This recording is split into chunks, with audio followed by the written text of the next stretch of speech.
kita bukan saja harus mendirikan negara Indonesia merdeka, tetapi kita harus menuju pula kepada kekeluargaan bangsa-bangsa. Justru inilah prinsip saya yang kedua. Inilah filosofi prinsip yang nomor 2 yang saya usulkan kepada tuan-tuan, yang boleh saya namakan internasionalisme. Tetapi jikalau saya katakan internasionalisme, bukanlah saya bermaksud kosmopolitisme yang tidak mau adanya kebangsaan, yang mengatakan tidak ada Indonesia, tidak ada Nippon, tidak ada Burma, tidak ada Inggris, tidak Amerika, dan lain-lainnya. Internasionalisme tidak dapat hidup subur kalau tidak berakar di dalam buminya nasionalisme.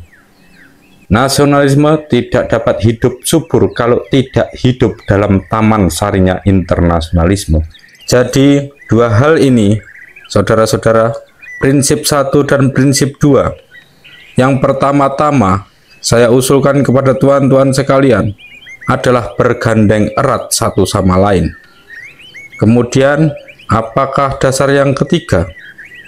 Dasar itu ialah dasar mufakat, dasar perwakilan, dasar permusawaratan. Negara Indonesia bukan satu negara untuk satu orang, bukan satu negara untuk satu golongan, walaupun golongan kaya.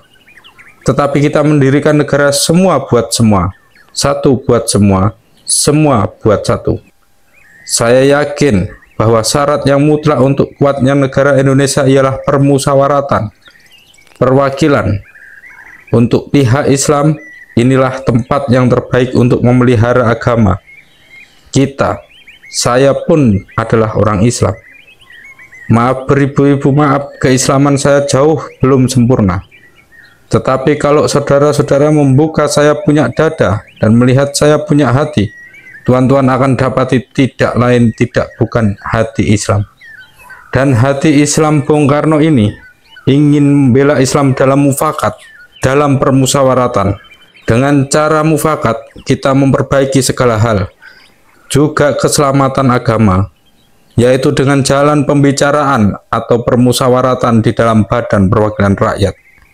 Apa-apa yang belum memuaskan kita bicarakan di dalam permusawaratan. Badan perwakilan inilah tempat kita untuk mengemukakan tuntutan-tuntutan Islam.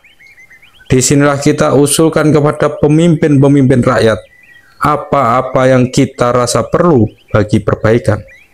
Jikalau memang kita rakyat Islam, marilah kita bekerja sehebat-hebatnya agar supaya sebagian yang terbesar daripada kursi-kursi badan perwakilan rakyat yang kita adakan diduduki oleh utusan-utusan Islam.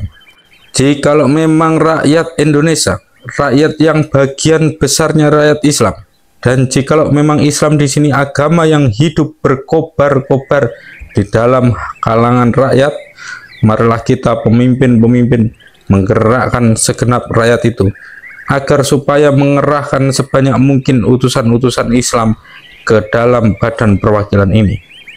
Ibarat badan perwakilan rakyat 100 orang anggotanya, marilah kita bekerja sekeras-kerasnya agar 60, 70, 80, 90 utusan yang duduk dalam perwakilan rakyat ini orang Islam, pemuka-pemuka Islam. Dengan sendirinya hukum-hukum yang keluar dari badan perwakilan rakyat itu hukum Islam pula.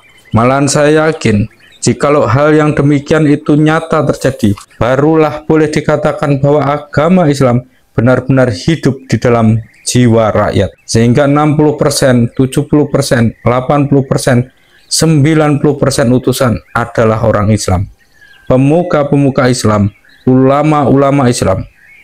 Maka saya berkata, baru jikalau demikian hiduplah Islam Indonesia, dan bukan Islam yang hanya di atas bibir saja.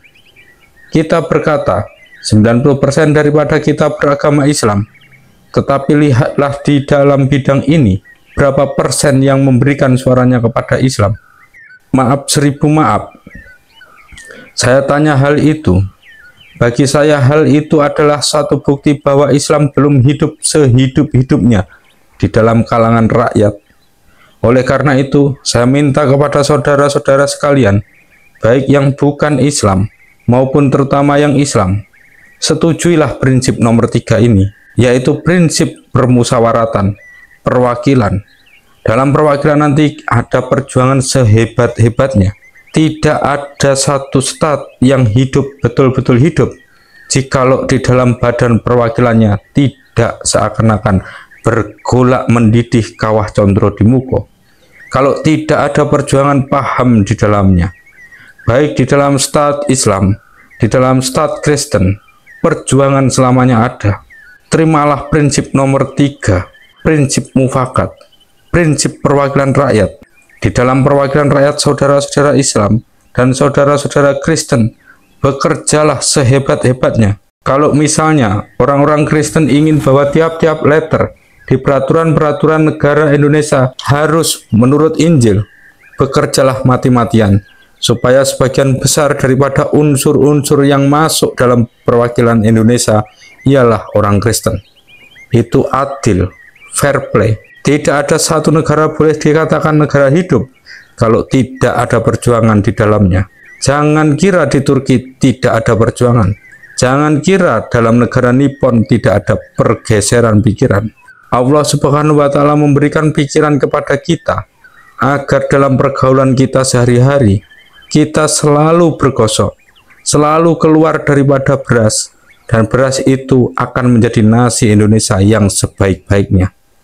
Terimalah saudara-saudara prinsip nomor 3, yaitu prinsip permusyawaratan.